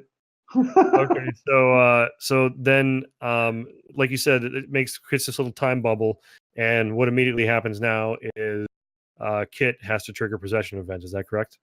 Yep. And what did we do so far? All you did was move, right? All he did was move. Yep. Yeah. Excellent. So Kit, go ahead and trigger the possession event. So draw the card. Yep. Place it here. Please mess with Will. Please mess with Will. Demonic logic. Choose a player to be possessed. So first thing is you choose a player to be possessed. I wonder will. who he'll I will get choose. possessed. All right. So I Yeah. am possessed. So I have to discard all my cards.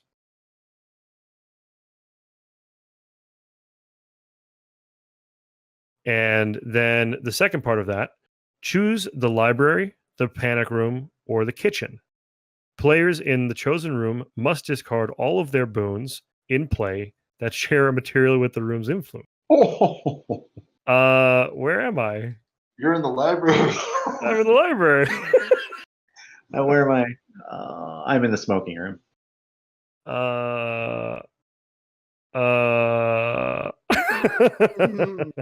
Do I wait? Am I picking that? Yeah, that's you. Oh That's yeah, you. I'm picking the library. So I then have to discard the wood boon. Ugh.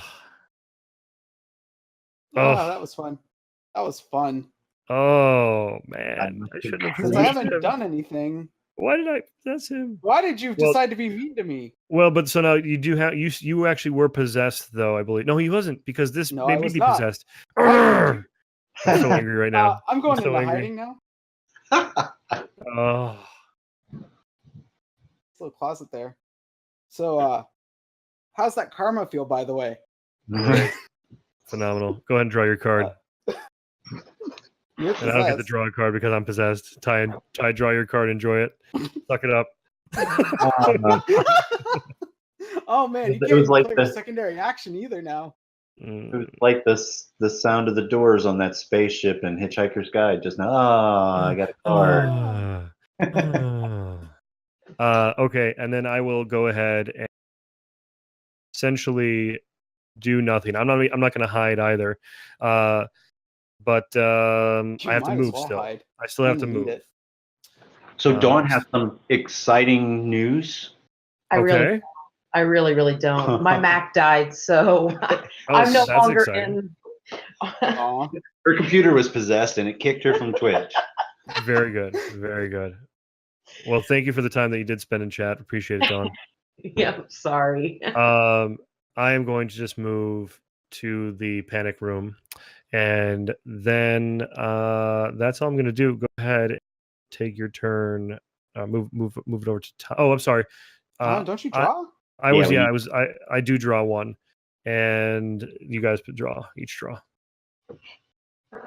Say, come on, then it passes. Then it passes. Okay. So now I wonder if Will will keep trying to mess with me after that. Or has he learned his lesson? Yeah, no. I'm going to try to be safe here. We'll see what acts. Yeah, I'm going to go ahead and move that haunt token. What's coming? I would. My favorite character. Yeah, I'm going to go ahead and move that haunt token over there. Thank goodness I'm hiding. Time to watch the world burn, ladies and gentlemen. Come on. See, this was what happened. All players are possessed, Yay! except for Kitsune. Sorry, Don, what did you say? I would just say this is what happens to me is like, okay, well, I have no shot in hell of this happening, so Yeah, YOLO. You're all coming. YOLO. So Oh, man. yeah. Just as I was going to do something exciting. You weren't. I was. No. you weren't. You wouldn't. Play the TARDIS. Gonna put more cards out. All right. The second part is all players must discard one exit from play. So Will is actually protected. Except for this. Hiding. Yeah, that's got to go. Oh, yeah. rocket I have to ship. get rid of my rocket ship. Rocket ship. All Kit is protected because he's hiding. Erg. right. Blurg. Good job. Good strat on that hide there, Kit. Matt, So I'll go back in the closet. Matt, I agree that yes, I also laughed.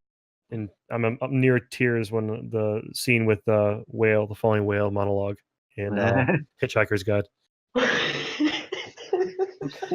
Lord. Very much so. Again, thanks. So we don't draw, but Kit draws. That's right. Yay! So Kit, you draw, and go ahead and do your worst. I think it is going to be it. It's gonna be Yeah. Yeah. I'm sorry. It's okay, Kit. Go ahead and move. I'm gonna go. I'm gonna. Where are you moving? I'm gonna move the laundry room. Okay, cool. Go ahead and let Haunt Tokens. Yeah, I'm gonna use my meet you over secondary there. abilities. You do that Yeah, go ahead. Use it. because you can only do it once. I can. Go ahead and roll 7 again, my friend. Oh, Yes! 3. Ah, 3. great. 3. Oh, no, another middle room. And Blair, why are you so useless? I'm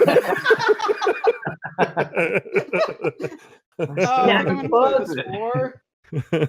Let's just see what happens, though. Even those nice characters, when you put those sin cards in and you get those character sins out. Yeah. Full possession. So Kit, you played Open Archway. Nobody has to discard. No, I played this. Oh, Iron Gate. So nobody had to discard before that because we all don't have any cards. Go ahead, Kit. You played the Iron Gate, and let's see what possession event is triggered. Crush The whole deck. Crush The whole deck. Please be something that removes his exits. Oh. No. Wicked 8 Ball. Choose a number between 1 and 8. So, Kit, you choose a number between 1 and 8. 6. Okay, now you choose another player. That player and you each take a turn rolling the 8-sided die. If either of you roll the chosen number, you are both possessed. Interesting. So I like this one, but it's not going to stop him from It's winning. not. So, but go ahead and roll. So choose your number. I'm gonna pick Ty. Okay, Ty. So what's your number, Kit? 6. Okay, 6. Good one. Good thematic number for this. I like it. Well, and good All choice. right, so you're not possessed. Ty, what number are you choosing? Oh, I use the same number that he chose. The same number. We have the same number. Oh, nice. 1. No. Yay! So with that, we have the winner, Kitsune. Here we go, Kitsune. All that screaming, though, is the fact that the rest of us have to remain in the house as the food and playthings of demons for all eternity. Sounds like fun times. Closing little story to go along with it. So that's my pretty much. wife, I liked her. I liked her. But there we go. So that is House of Possession. That is a quick playthrough. We were able to do beyond a few rounds because this, again, is your typical filler game. The only thing I will add real quick, sins, the way you introduce them to the game is you take X amount, however many you want to add to the game. There isn't really a formula or formulae that are available that would tell you how much longer the game would last based on the number you put in. It's a guesstimate, but like if you had a guess, Ty, if you add for each card you add in, what would you say would increase the play time potentially? Well, we've got pretty good numbers on all of them. Like if we get all 14 in the end in the game, then that's going to be a 30 to 60 minute game usually. Okay, changing from 10 to 30, right? Right. Yeah. 10 30 goes to double. Typically, it's more about how vicious your players are. That's what extends the game. The more you're messing with each other, the longer the game is. Right. And so like the ones that I'm just going to show people in the stream real quick, the Rusty Chisel, I'm going to go through them. I know not all these are available, but they are stretch goals. So I'm going to put some of them on the table here, and which ones are currently in the game outside So we of this? Yeah. The baseball bat, Yes. the rusty chisel, Okay. I'll move them over here. So these what else is the it? Egyptian curse, Egyptian curse. Got it. the greasy rag, Greasy rag. and we don't have it flipped yet, but the Necronomicon is also there. We go. Necronomicon. That was creepy. I liked it. Okay, so everything else currently, is there anything else that's in the game, or are these what's available in the game as it stands? DB Current funding Cooper's levels? glasses, yes. So Yes. current funding. Oh, sorry. Which one am I missing? Is it the blowtorch? Blowtorch. Oh, I'm sorry. Blowtorch. Blowtorch is also in the game. All right, so just so you guys know that are watching, and if you have friends that are interested in possibly backing this as well, these cards are still on the table. So if they hit their funding goals, you'll get all these extra cool items added. So right now, Egyptian Curse, discard all boons from target would exit. And the way this happens is you draw these, you add them to the exit deck, and they become part of somebody's hand. Correct? That's right. And I then like they this use one. that. They use it like an instant type card or spell. Exactly. And any point in the game, as long as they have in their hand, they use it to trigger that effect on another player. Or they're sins, so I'm sure they don't help people, right? No. I like these two actually. So you could discard one protection boon from target metal exit. You can discard all boons from target metal exit with the Necronomicon.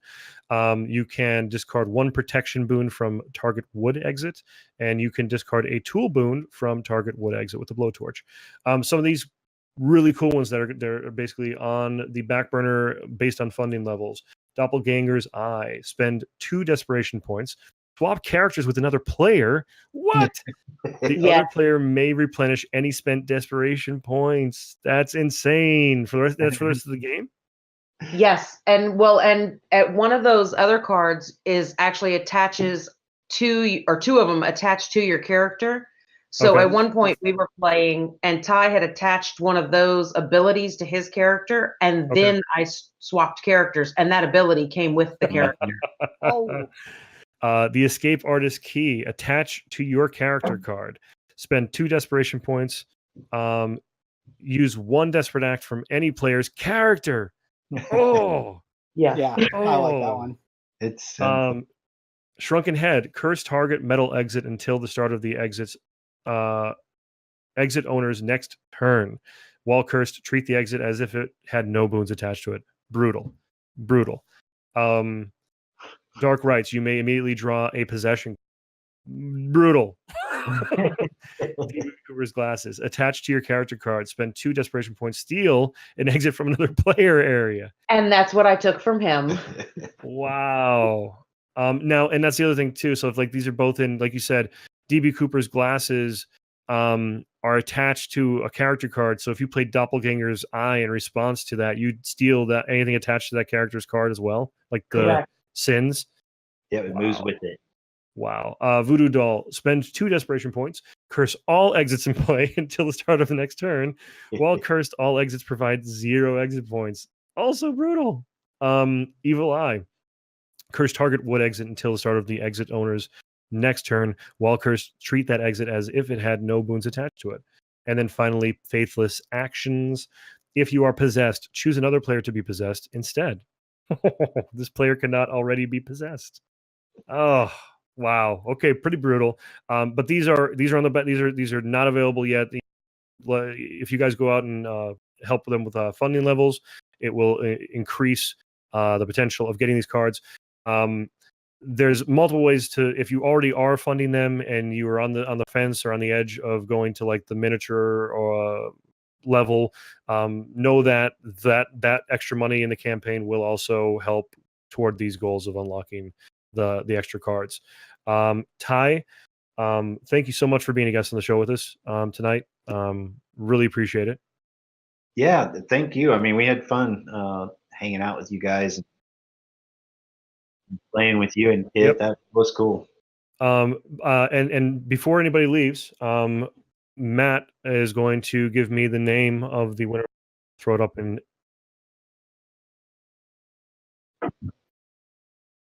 Yeah. Dr. PT0 is the winner of a copy of the game.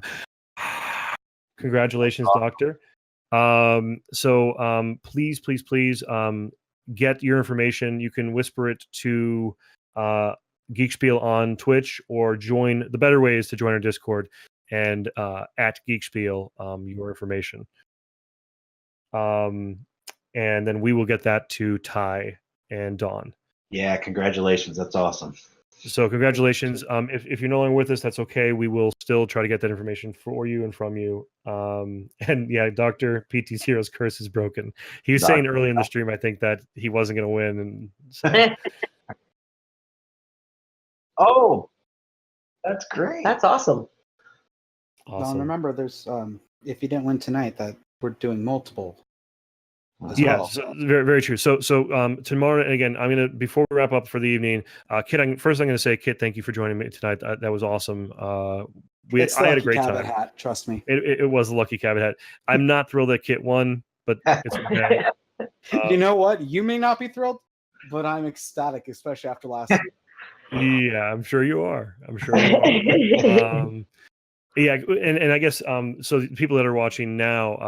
Kit and I actually did a little playtest of this last night, and I trounced him. 2.5 turns. It was 2.5 turns, and I won. And going into this tonight, he was like, "I don't know, like, was it the rules, or And then he's like, "I don't know if I hope you don't beat me like you did last night." And I didn't. I was like, he won. God, I hope I don't. I hope that's what's like. I hope you don't get that character, because like if you've gotten that character, all you were doing is stealing. Yeah, it was Della. It was Della that kept stealing stuff. Matt is going to be a guest on Kit's show on Kit's channel. Kitsume, I don't know how to pronounce the last part. It's twitch.tv/KitsumeKaime. KITSUMEKAJIME. It will be hosted here on the Geekspiel channel. What time are you starting? What time is your launch? We are going to be doing it at 9:30. Was it 9:30 Eastern, 6:30 Pacific? Since I'm West Coast. Okay, so 9:30 Eastern, 6:30 Pacific tomorrow night on Kitsume's channel. They can come here to see it start, and then jump over to his channel to support his channel for the stream. We will be giving away another copy tomorrow on Wednesday at 9:30 again Eastern time. I will have a stream going on my channel, Happy Fun Time Live. Ty will be joining us again on Wednesday, as well as some other Geek Spielers. And if you guys want to be a part of it, join Discord. Let us know, and we'll get you in on that game.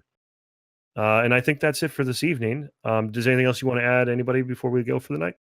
Happy gaming. Yeah. Happy gaming is a great way to end tonight's stream. So again, thank you guys for the support. We're really happy for our format change here at Geekspiel for Table Crashers, and we're excited for the rest of this week. So please join us again, and you have a chance to win another a copy of the game. So have a good one, guys. Good night.